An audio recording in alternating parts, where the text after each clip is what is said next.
Hey, good morning, class. I wanted to talk today about the elements of poetry and to kind of give you a little brief introduction. So, if you want to pause this video real quick and pull up the meter and rhyme handout that's located under Module 2 of the poetry with the title Poetry section, that Module 2 is located on the content course page of Blackboard. Um, so, talking about poetry, the number one question I get from many people about poetry is how you should read poetry. And the first thing that pops into my mind most of the time is we've all been exposed to it one way or another back in elementary school. Okay. And the thing that I remember most is I had a teacher who, I think the first poem that I was exposed to, which most people are, is probably Mary Had a Little Lamb. And I do remember the way the teacher read that little poem was, Mary had a little lamb, his fleece were white as snow, and everywhere that Mary went, the lamb was sure to go. Of course, everybody knows that little poem, and the way that the poem is structured, it makes it very easy to kind of get caught up into that rhythm and almost sing it like a song. Historically, poems initially were sung by bards and minstrels back in the day, back in ancient times and medieval times. They would compose their subject matter and either played a little lute or some type of harp to kind of give them, this semblance of a rhythm, and they would sing the words and entertain people while they were going through their poem. And I think that in modern times right now, most of the poetry out there doesn't hold the same rhythmic styles that you see in medieval and Renaissance poetry. They're more free verse and in nature. The meter and the rhyme is not always set in stone. It's a little more open-ended. And in that case, you can take a little more of a liberty with the poem and really digest it by reading it in a different way. And many cases, I think the same could be said of some of the more medieval and Renaissance poems as well. If you try to separate the rhythm and the meter and not focus on it so much. I mean, yes, it is important, but kind of put it into the back a little bit and really focus on the words and try to read them in a manner which is much like fiction. I think more people would kind of clue in on what these poems are about. So having said all that and talked a little, mentioned fiction, another question I'd get is, well, Mr. Davis, why is it so starkly different? Well, if you look at fiction, fiction is very structured in a way to where you are focusing on sentences that are grouped into paragraphs. Each one of these paragraphs has a specific goal in mind. That it starts off with a topic sentence and it carries through trying to explain that topic sentence to its full detail. And then each one of those topic sentences in the paragraphs that flow logically all compound on one another to drive home the main point that's introduced into the introduction. Like I said, most prose encompassing fiction and nonfiction are written in that style. Poetry is a completely different mindset. If you think of that catchphrase from Apple that Steve Jobs coined, you have to think different. Okay, that's the best way that I can describe it. Poetry is a snapshot in time, which may or may not have a chronological or logical flow to it. And most of the times it's used primarily to draw the reader into tapping into a particular emotion, or to invoke some type of imagery into your mind as you're working your way through the poem. So unlike fiction, and if you remember in the previous lectures, we talked about the literary elements that we concentrate on when we're talking about fiction: character, plot, and theme. Those were the three main elements that really stepped to the forefront and took center stage. Well, now we're going to take those elements because they are present in some poems, but we're going to move them back a little bit and allow a couple of other elements to take center stage. One of those being symbolism.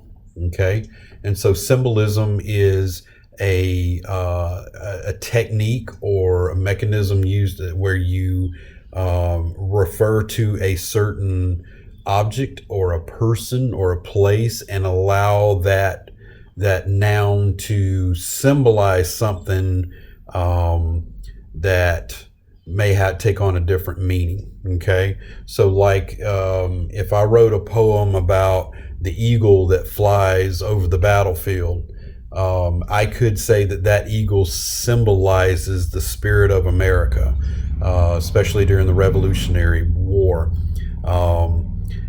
Another symbol you could think of in what was that poem? Sorry, it just kind of slipped my mind. Ode to a Grecian Urn. Okay, the Grecian urn represents, yes, it's an urn with a bunch of images painted on the urn that detail certain aspects of Greek life, but that urn could also represent the overall Greek culture that impacted many nations throughout Europe during the Renaissance period. Okay, and even into the Victorian period. So whenever you see little objects that are thrown in the middle of a poem that really stick out on the page, more likely than not, that poet is using that noun, that person, place, or thing to represent something else or something greater than what that object really is. And that's what we call symbolism. The other element that really sticks out is what we call imagery. And imagery is used for a variety of reasons. One, to kind of, like I said, set the scene in your mind of what the poet really wants to focus in on, but its main intent is not to set the scene as far as a setting that you would have in a piece of fiction, but that imagery is used to evoke some kind of emotion.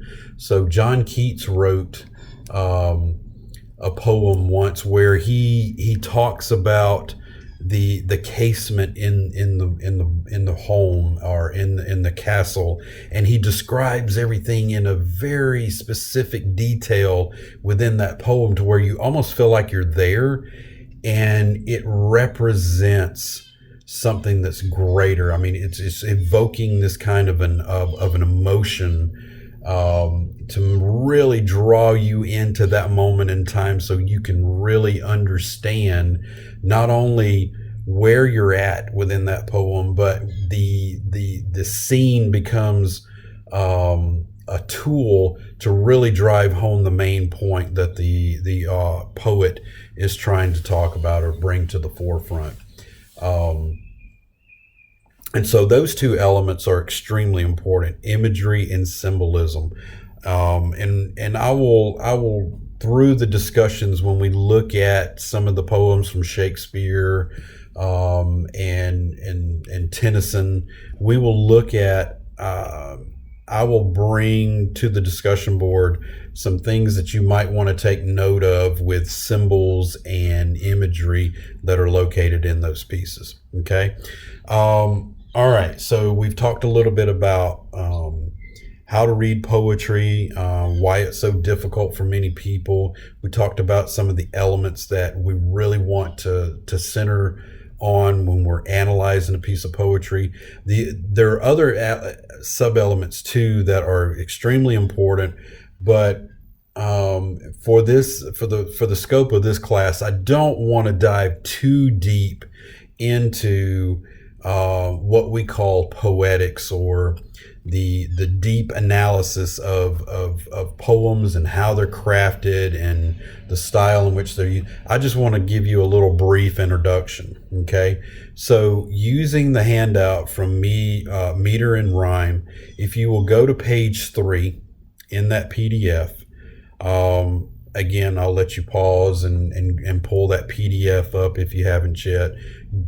Scroll down to page 3. I really want to talk about some sub-elements here that can enhance your understanding of the intent of the poet when he or she crafted that poem. Okay, because these mechanics sometimes can draw you into a certain emotion or bring about a certain image or scene in your mind that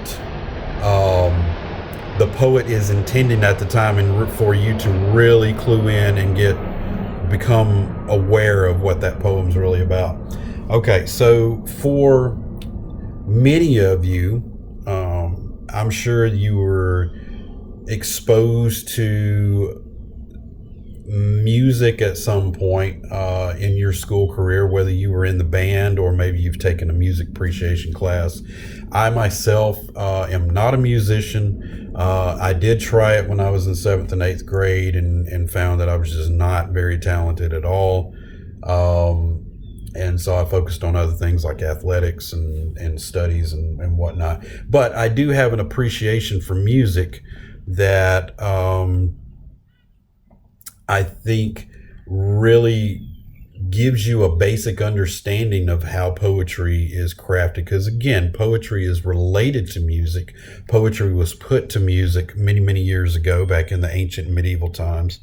And so there's a very close relationship. So if you've taken music appreciation or you've studied band, you will if I can draw your attention to that sheet of music. Okay.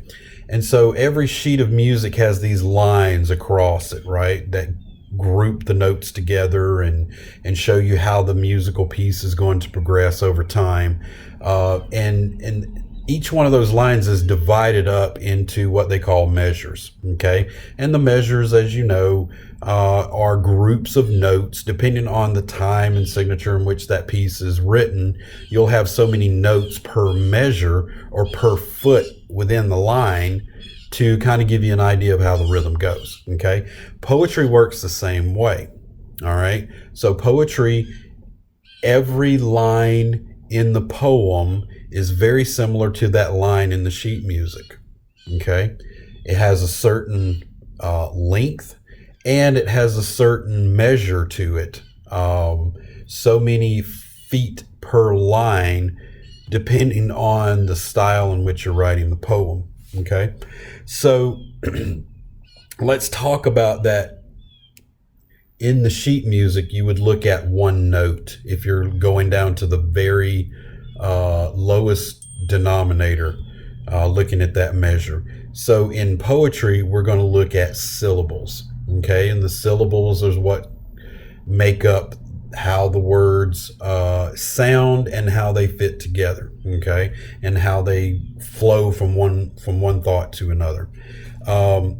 Syllables come in two forms. One is stressed and the other one is unstressed. All right. And these are important when you're trying to craft a poem. They're not that important to focus on when you're looking at prose, but they're extremely important when you're looking at prose. So the basic foot, okay, the measure, comes in some type of combination of an unstressed syllable and a stressed syllable. So if, to give you an example, 1 foot can have 2 syllables in there, all right?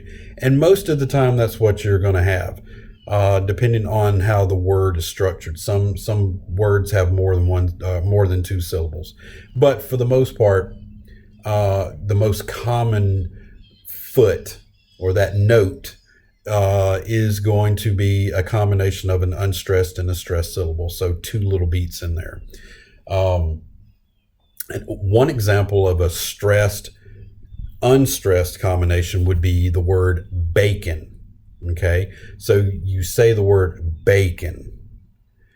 The stressed, the strength of that word comes on the forefront. So all of the power of that word is at the very front. Bacon. Okay, bacon. Versus another word, which would be the flip-flop, which would be an unstressed syllable followed by a stressed syllable. So the beat is going to fall on the second part of the syllable, all right, which would be upon. Okay, the word upon, upon. So that is an example of a word where it is an unstressed, stressed syllable combination.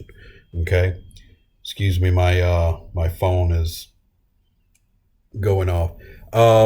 So every foot is made up of a combination of those stressed and unstressed combination. Okay, so for Shakespeare, how did Shakespeare craft all of his sonnets? Well, the sonnet is pretty set in stone. Sonnet is written in what we call an iambic pentameter. Okay, so let's focus on the pentameter portion first. If you look down at the bottom, that is what we call the meter, or the length of the rhythm of words in the poem, that length of the line. Pentameter is 1 line. Okay, so if you think of sheet music, it's like 5 measures within a line of sheet music, or in the case of a poem, it's 5 feet. 5 feet, each grouped of some type of combination of stressed and unstressed, 5 feet within the line. Okay, pentameter, penta means 5, meter means feet or length. Okay, so 5 foot length. Okay, iambic is the combination of that syllable, stressed and unstressed. And iamb is what we call a syllable with 1 weak followed by 1 strong syllable. So an example of an iamb would be the word upon. Upon, weak followed by strong. Okay, trochee, which is the opposite of that, is the strong followed by the weak. So the word bacon is a trochee. That's a trochee syllable where you have a strong followed by a weak or an unstressed syllable. Bacon. All right. So looking at Shakespeare's sonnets, they're all written in iambic pentameter if you're going to analyze the length of the line and the rhythm of the line. The length of the line is pentameter, 5 feet per line. And iambic is the combination of the syllables, a weak followed by a stressed syllable. Okay? And so for most of the poems that you're going to look at, they're going to come in that combination of looking at the foot, that measure, either a weak followed by a strong syllable, or, and that's called an iamb, or a trochee, a strong syllable followed by a weak. Okay, and then taking the number of those metrical feet per line, it can have 1, which is a monometer, It can have 2, which is a dimeter, which is 2 per line. Trimeter, which is 3 feet per line, so 1 measure, 2 measure, 3 measure. But most of the time, you're going to see that most lines of poetry are written somewhere in this pentameter or hexameter, 5 feet or 6 feet per line, each line of the poem. Okay, so each one of them is going to be either 5 or 6 measures or feet per line, with some type of combination of the syllable strong versus weak within each foot in that poem. Okay. So looking over the handout, what I would like for you to do, you can look through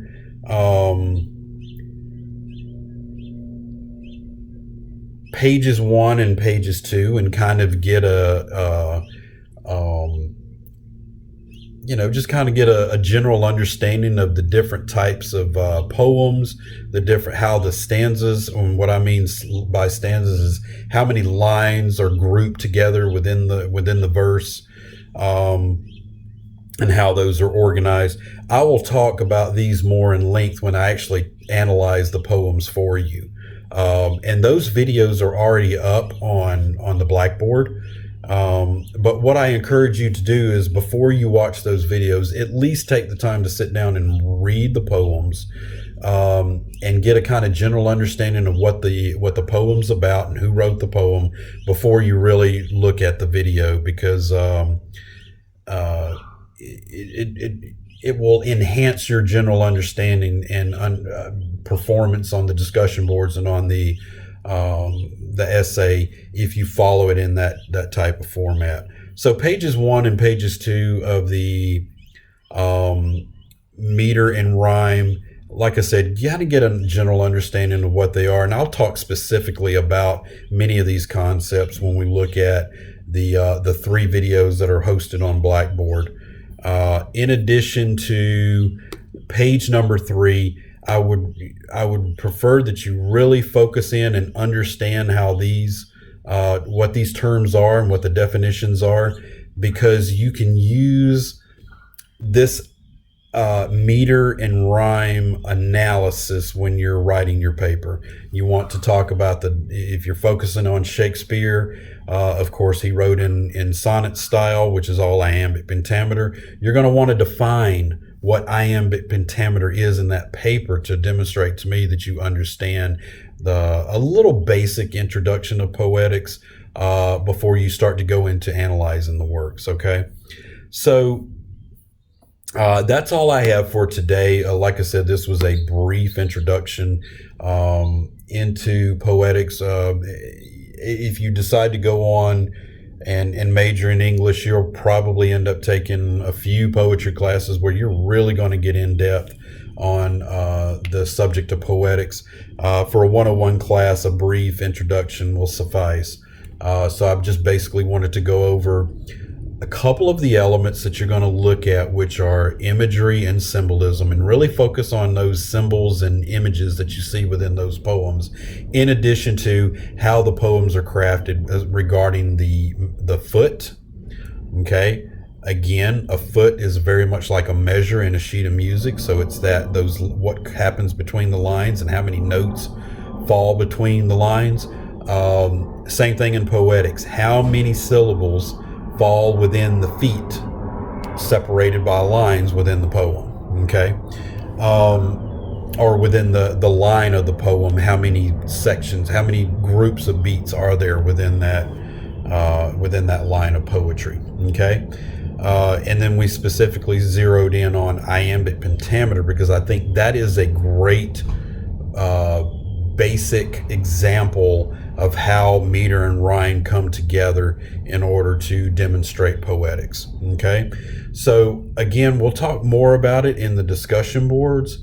I will offer some more supplemental information in the discussion boards when we're talking about the different poems over the next week and a half. Again, I know that the poetry essay is is coming due, I think around the 5th of July. I'll have to look at the blackboard, but just look at the blackboard and see whatever date is on that blackboard. If your situation is, and many students are right now, if your situation is hectic because of the COVID situation, and your work is affected, and you've got these erratic time schedules due to work and kids at home, just drop me a line. Let me know what's, you don't have to let me know what's going on, the details or anything, but just let me know that you're having some difficulties, and I will work with you on granting a week extension on that poetry essay. I want this class to be fun. I want it to be informative. That's what 101 classes and 102 classes are all about. They're supposed to be fun and informative and kind of give you a general understanding. So I don't want it to be so hectic to where you feel like you're getting a lot of stress in your life trying to keep school in the equation. So although it is important, I want you to keep up with it and don't get behind. I'm willing to work with you to make sure that you've got plenty of time to go through and analyze the works and to work on your paper. Okay? All right, guys, that's all I have for today. Sorry I was late. Again, technology issues, COVID situation, primary job, trying to put out fires there, but I was able to get this video done on time before the end of the week. Not on time, but before the end of the week. So as I work with you, kind of work with me a little bit. All right, so this is going to be my last posted video for the next couple of weeks, because you already have plenty of videos for the poetry section. So in addition to this one, read the works first, and then go through those videos after you get through those groups of poems, and then I will see you on the discussion board to talk about them more in length. Okay? All right, you guys have a good week. Talk to you later.